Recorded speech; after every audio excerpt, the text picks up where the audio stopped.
الشيطان الرجيم.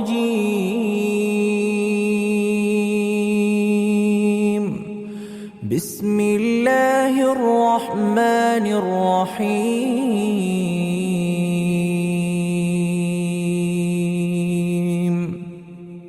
الرحمن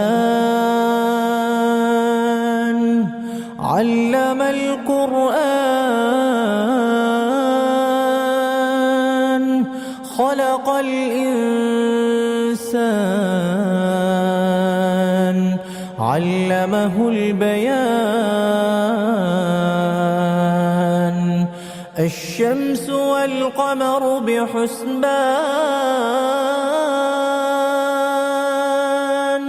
والنجم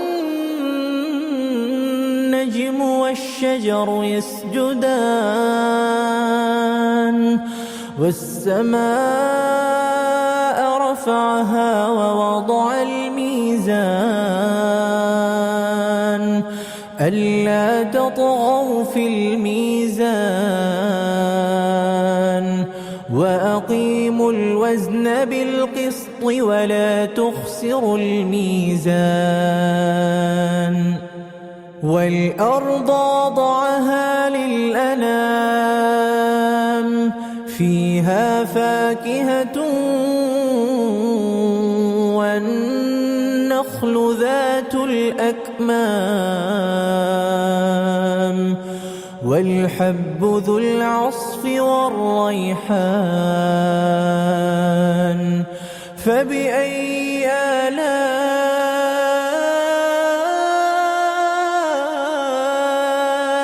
ربكما تكذبان؟ خلق الإنسان من صلصال كالفخار وخلق الجان من مارج من نار. فبأي آلاء ربكما تكذبان؟ رب المشرقين ورب المغربين. فبأي آلاء ربكما تكذبان؟ مرج البحرين يلتقيان بينهما برزخ لا يبغيان. فبأي آلاء ربكما تكذبان؟ يخرج منهما اللؤلؤ والمرجان. فبأي آلاء ربكما تكذبان؟ وله الجوار المنشآت في البحر كالأعلام. فبأي آلاء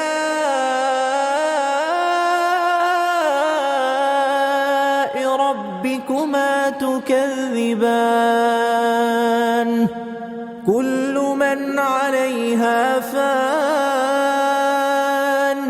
ويبقى وجه ربك ذو الجلال والإكرام. فبأي آلاء ربكما تكذبان؟ يسأله من في السماوات والأرض كل يوم هو في شأن. فبأي آلاء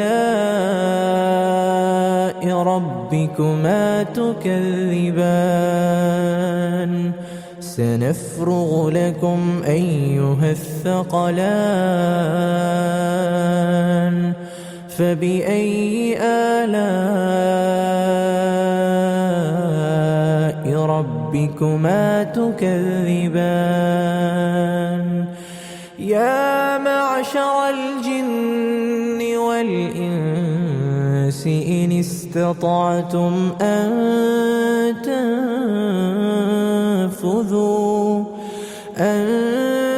تنفذوا من أقطار السماوات والأرض فانفذوا لا تنفذون إلا بسلطان فبأي آلاء ربكما تكذبان يرسل عليكما شواظ من نار ونحاس فلا تنتصران فبأي آلاء ربكما تكذبان فإذا انشقت السماء فكانت وردة كالدهان فبأي آلاء ربكما تكذبان فيومئذ لا يسأل عن ذنبه إنس ولا جان فبأي آلاء ربكما تكذبان يعرف المجرمون بسيماهم فيؤخذ بالنواصي والأقدام فبأي آلاء ربكما تكذبان هذه جهنم التي يكذب بها المجرمون يطوفون بينها وبين حميم آن فبأي آلاء ربكما تكذبان ولمن خاف مقام ربه جنتان فبأي آلاء ربكما تكذبان ذواتا أفنان فبأي آلاء ربكما تكذبان فيهما عينان تجريان فبأي آلاء ربكما تكذبان فيهما من كل فاكهة زوجان فبأي آلاء ربكما تكذبان متكئين على فرش بطائنها من استبرق وجنى الجنتين دان فبأي آلاء ربكما تكذبان فيهن قاصرات الطرف لم يطمثهن إنس قبلهم ولا جان فبأي آلاء ربكما تكذبان كأنهن الياقوت والمرجان فبأي آلاء ربكما تكذبان هل جزاء الإحسان إلا الإحسان فبأي آلاء ربكما تكذبان ومن دونهما جنتان فبأي آلاء ربكما تكذبان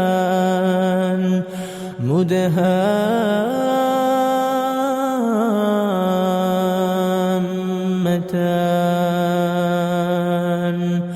فبأي آلاء ربكما تكذبان فيهما عينان نضاختان فبأي آلاء ربكما تكذبان فيهما فاكهة ونخل ورمان فبأي آلاء ربكما تكذبان فيهن خيرات حسان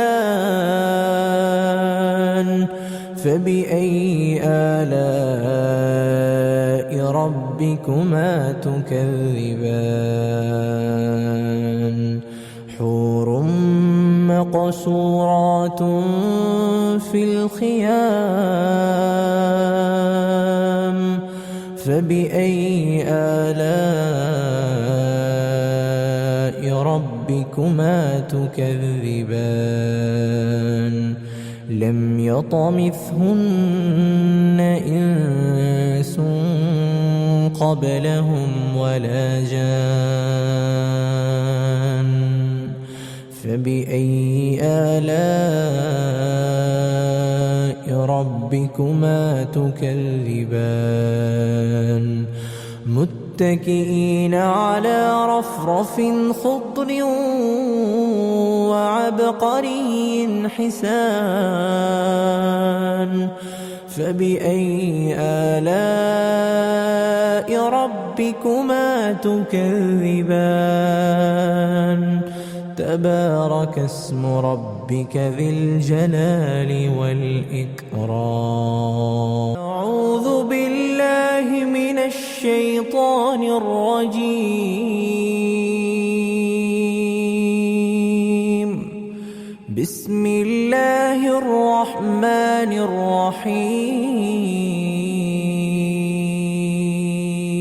الرحيم الرحمن علم القرآن خلق الإنسان علمه البيان الشمس والقمر بحسبان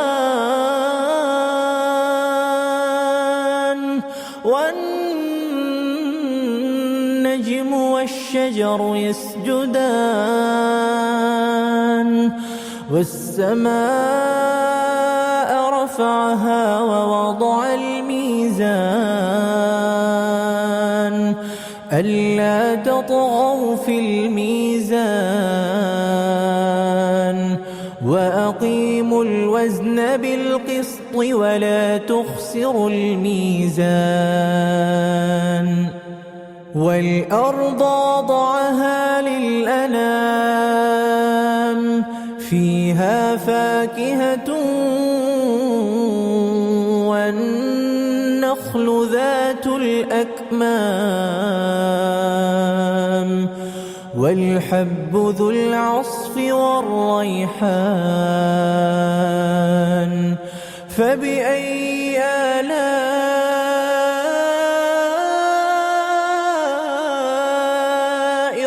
ربكما تكذبان خلق الإنسان من صلصال كالفخار وخلق الجان من مارج من نار فبأي آلاء ربكما تكذبان رب المشرقين ورب المغربين فبأي آلاء ربكما تكذبان مرج البحرين يلتقيان بينهما برزخ لا يبغيان فبأي آلاء ربكما تكذبان يخرج منهما اللؤلؤ والمرجان فبأي آلاء ربكما تكذبان وله الجوار المنشآت في البحر كالأعلام فبأي آلاء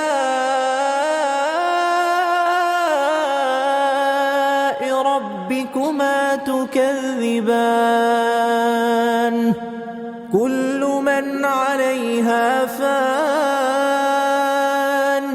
ويبقى وجه ربك ذو الجلال والإكرام فبأي آلاء ربكما تكذبان يسأله من في السماوات والأرض كل يوم هو في شأن فبأي آلاء ربكما تكذبان سنفرغ لكم أيها الثقلان فبأي آلاء ربكما تكذبان يا معشر الجن والإنس إن استطعتم أن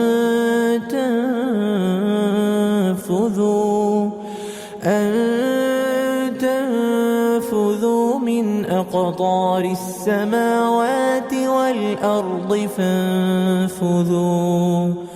لا تنفذون إلا بسلطان فبأي آلاء ربكما تكذبان يرسل عليكما شواظ من نار ونحاس فلا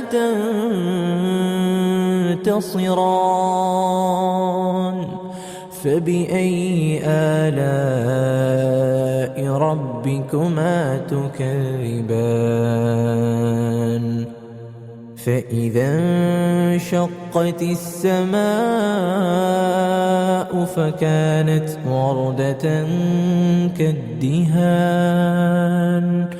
فبأي آلاء ربكما تكذبان فيومئذ لا يسأل عن ذنبه إنس ولا جان فبأي آلاء ربكما تكذبان يعرف المجرمون بسيماهم فيؤخذ بالنواصي والأقدام فبأي آلاء ربكما تكذبان هذه جهنم التي يكذب بها المجرمون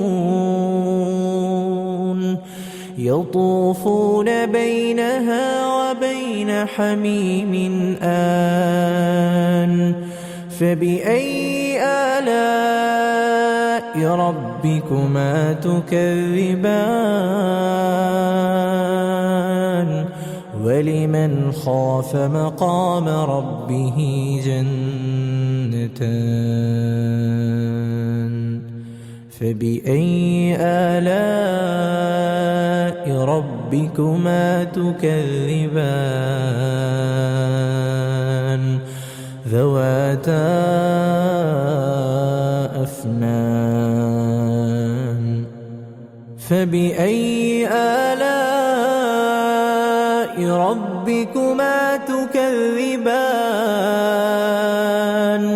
فيهما عينان تجريان فبأي آلاء ربكما تكذبان فيهما من كل فاكهة زوجان فبأي آلاء ربكما تكذبان متكئين على فرش بطائنها من استبرق وجنى الجنتين دان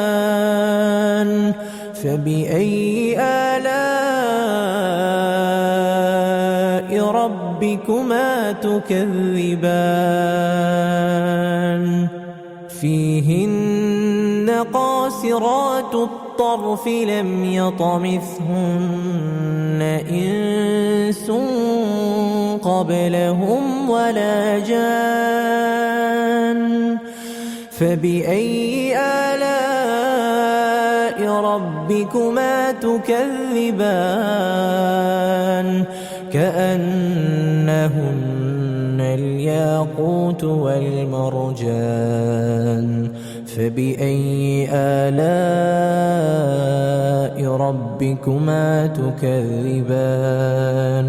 هل جزاء الإحسان إلا الإحسان فبأي آلاء ربكما تكذبان ومن دونهما جنتان فبأي آلاء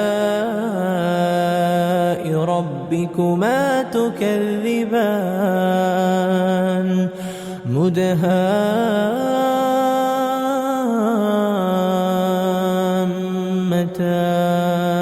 مدهامتان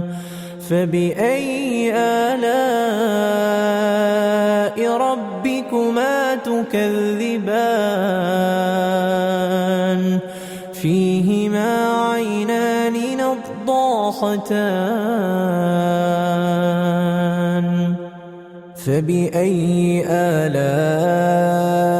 ربكما تكذبان فيهما فاكهة ونخل ورمان فبأي آلاء ربكما تكذبان فيهن خيرات حسان فبأي آلاء ربكما تكذبان مقصورات في الخيام فبأي آلاء ربكما تكذبان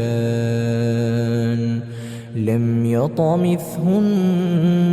إنس قبلهم ولا جان فبأي آلاء ربكما تكذبان متكئين على رفرف خضر وعبقري حسان فبأي آلاء ربكما تكذبان تبارك اسم ربك ذي الجلال والإكرام أعوذ بالله من الشيطان الرجيم بسم الله الرحمن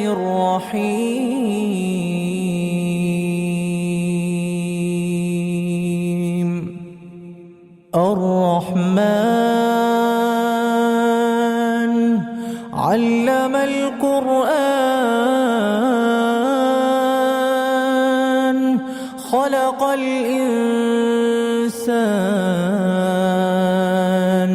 علمه البيان الشمس والقمر بحسبان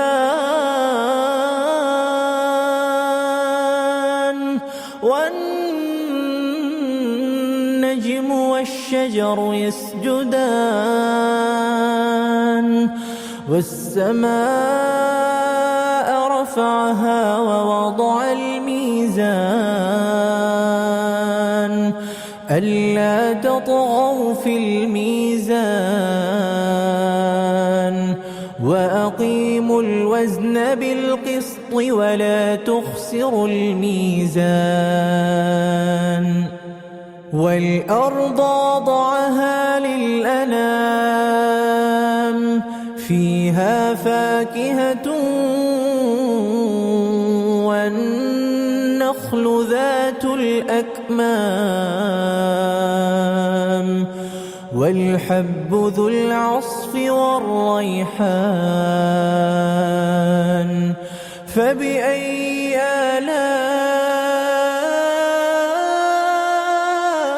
آلاء ربكما تكذبان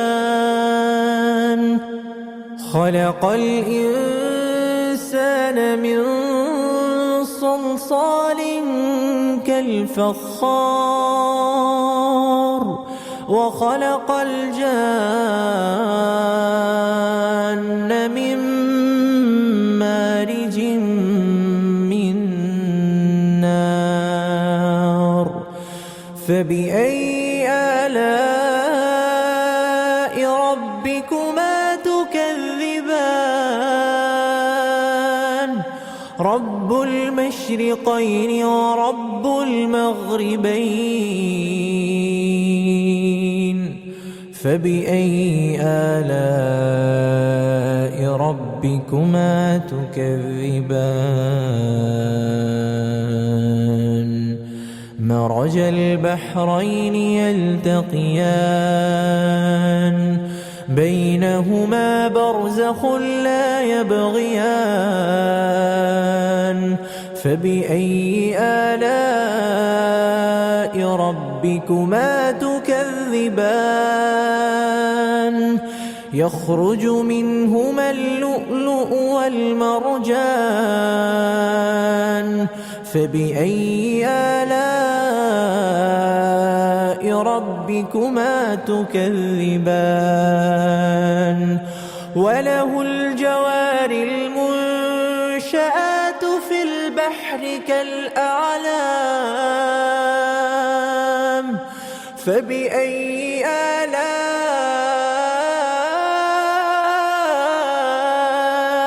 ربكما تكذبان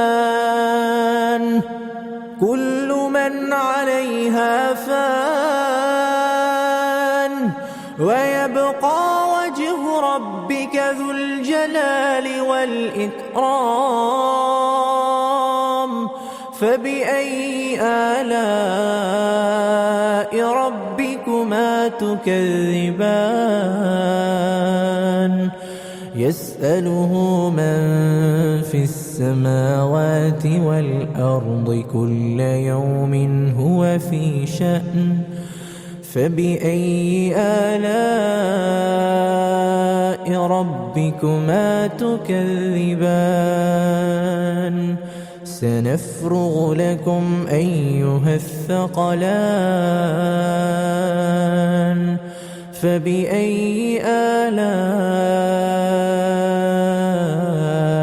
ربكما تكذبان يا معشر الجن والإنس إن استطعتم أن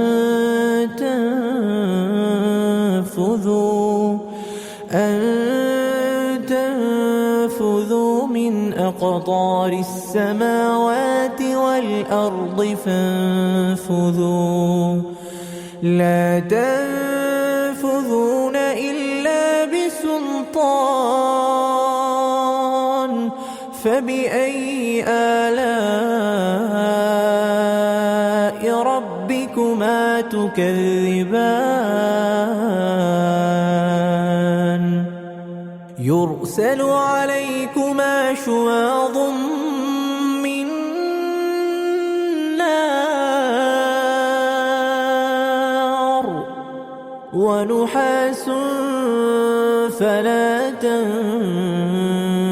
تنتصران فبأي آلاء ربكما تكذبان فإذا انشقت السماء فكانت وردة كالدهان فبأي آلاء ربكما تكذبان فيومئذ لا يسأل عن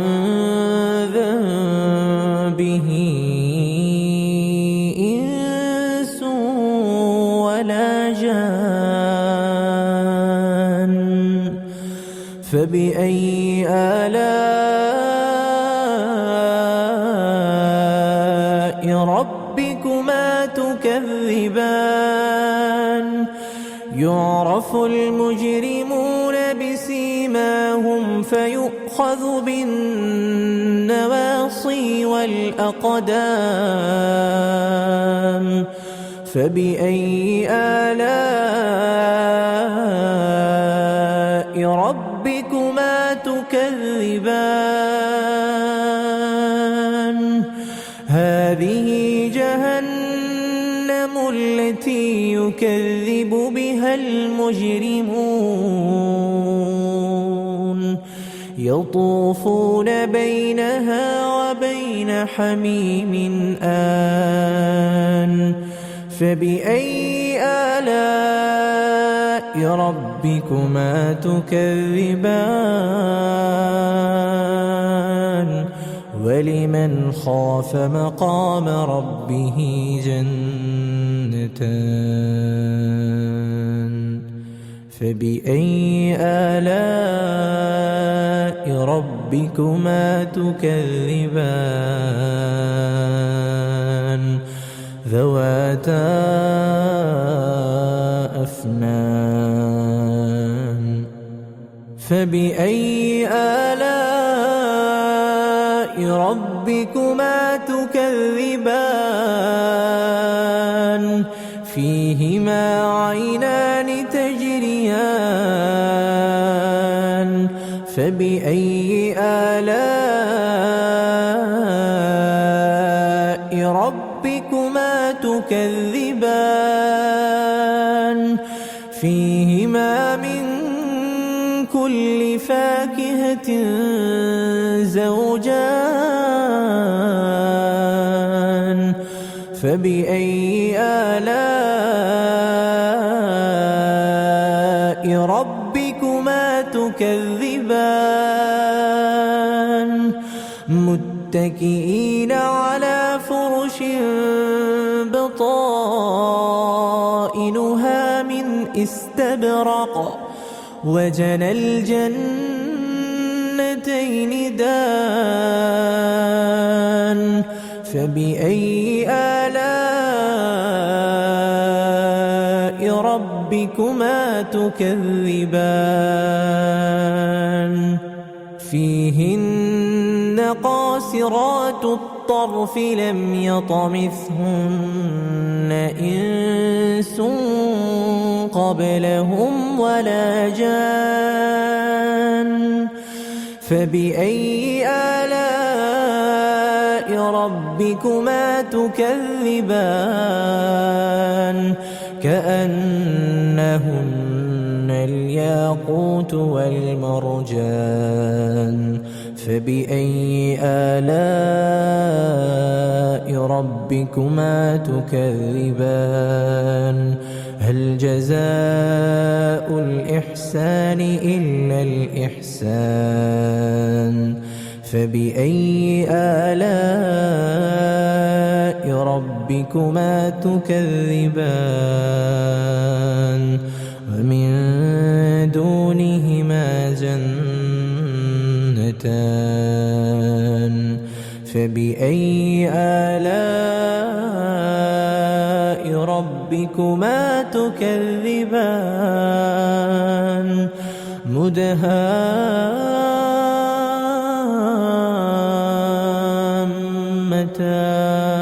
مدهامتان فبأي آلاء ربكما تكذبان فيهما عينان نضاختان فبأي آلاء ربكما تكذبان فيهما فاكهة ونخل ورمان فبأي آلاء ربكما تكذبان فيهن خيرات حسان فبأي آلاء ربكما تكذبان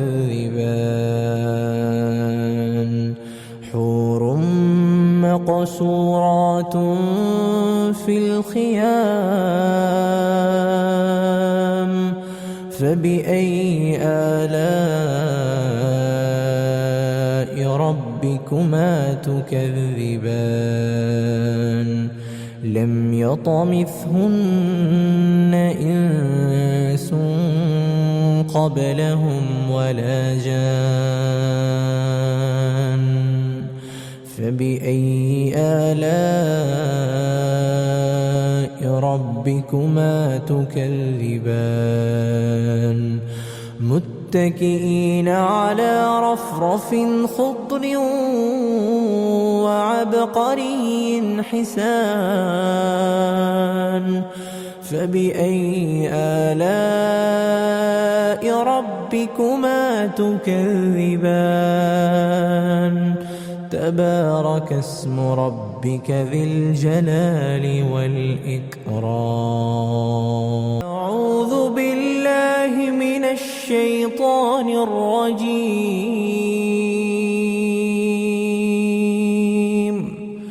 بسم الله الرحمن الرحيم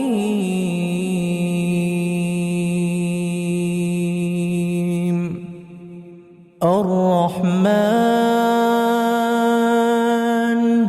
علم القرآن خلق الإنسان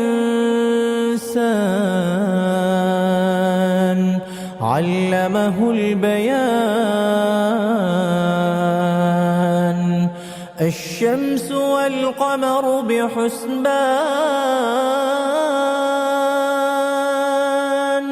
والنجم والشجر يسجدان والسماء رفعها ووضع الميزان ألا تطغوا في الميزان وأقيموا الوزن بالقسط ولا تخسروا الميزان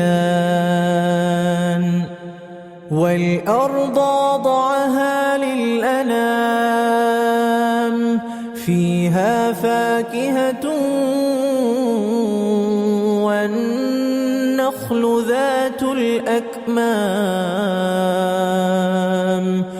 والحب ذو العصف والريحان فبأي آلاء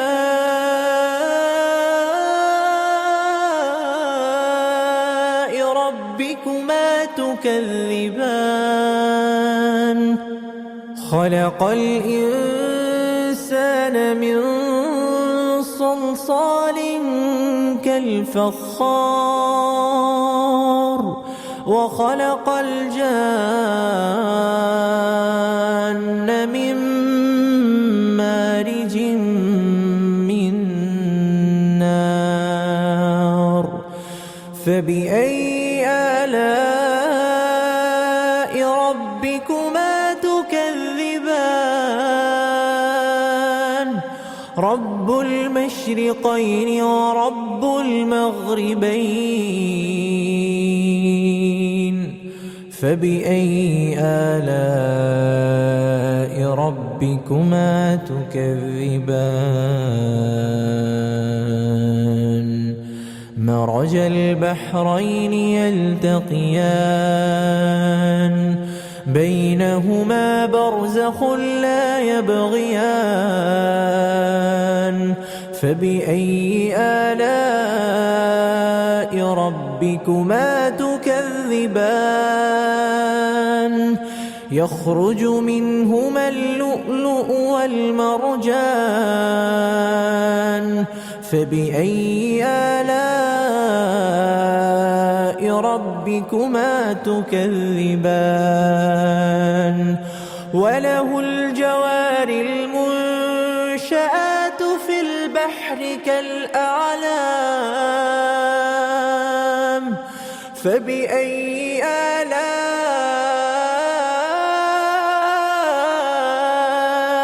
ربكما تكذبان كل من عليها فان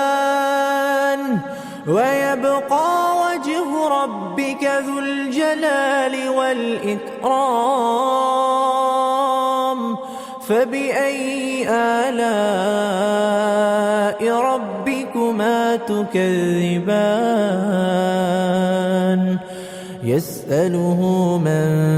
في السماوات والأرض كل يوم هو في شأن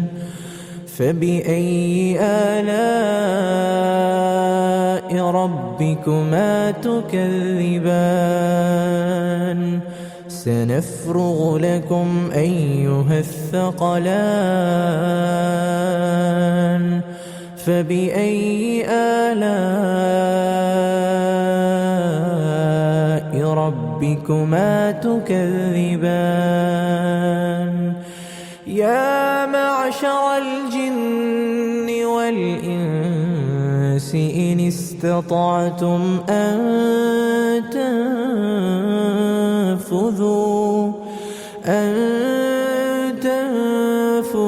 من أقطار السماوات والأرض فانفذوا لا تنفذون إلا بسلطان فبأي آلاء ربكما تكذبان يرسل عليكما شواظ من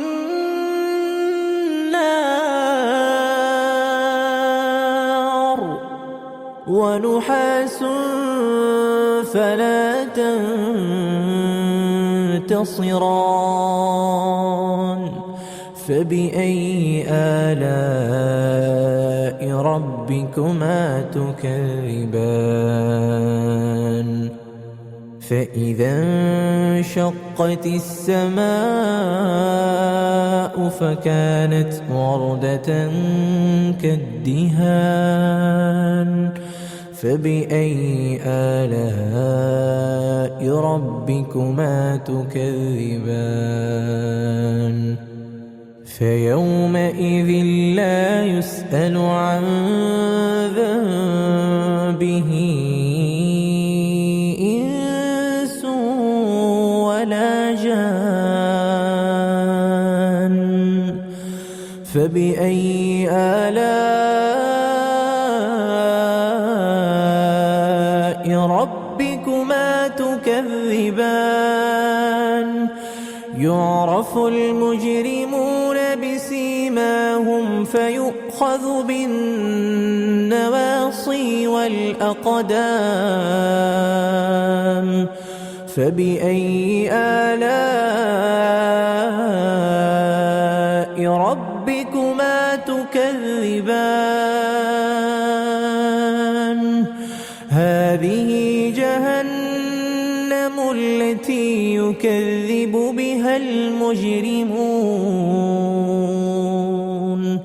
يطوفون بينها وبين حميم آن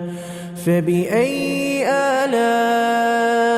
ربكما تكذبان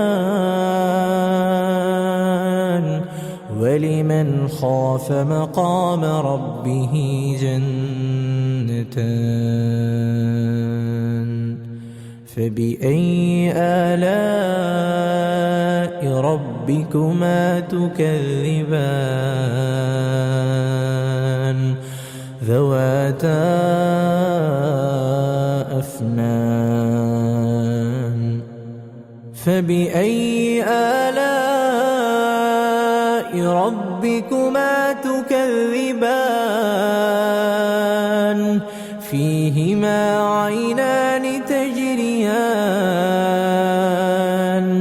فبأي آلاء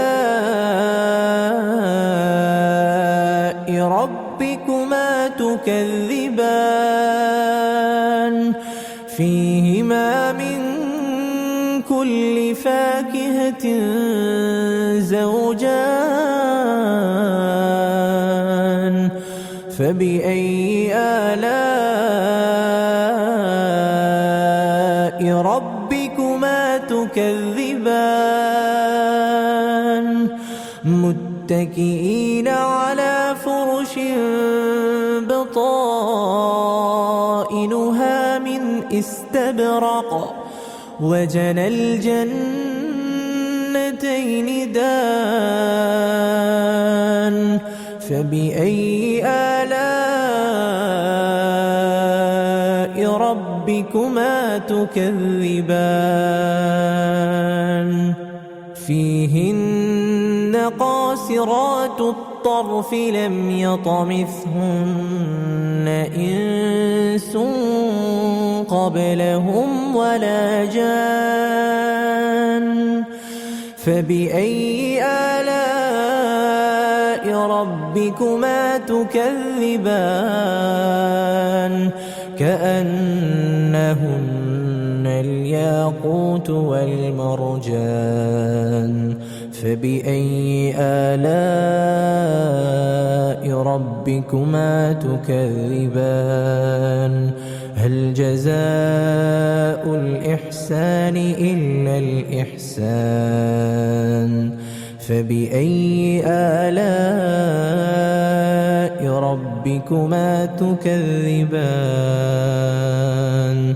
ومن دونهما جنتان فبأي آلاء ربكما تكذبان مدهامتان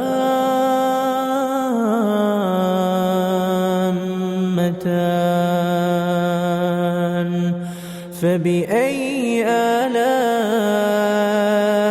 ربكما تكذبان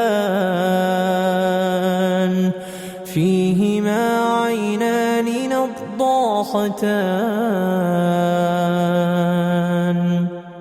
فبأي آلاء ربكما تكذبان فيهما فاكهة ونخل ورمان فبأي آلاء ربكما تكذبان فيهن خيرات حسان فبأي آلاء ربكما تكذبان حور مقصورات في الخيام فبأي آلاء ربكما تكذبان لم يطمثهن إنس قبلهم ولا جان فبأي آلاء ربكما تكذبان متكئين على رفرف خضر وعبقري حسان فبأي آلاء ربكما تكذبان تبارك اسم ربك ذي الجلال والإكرام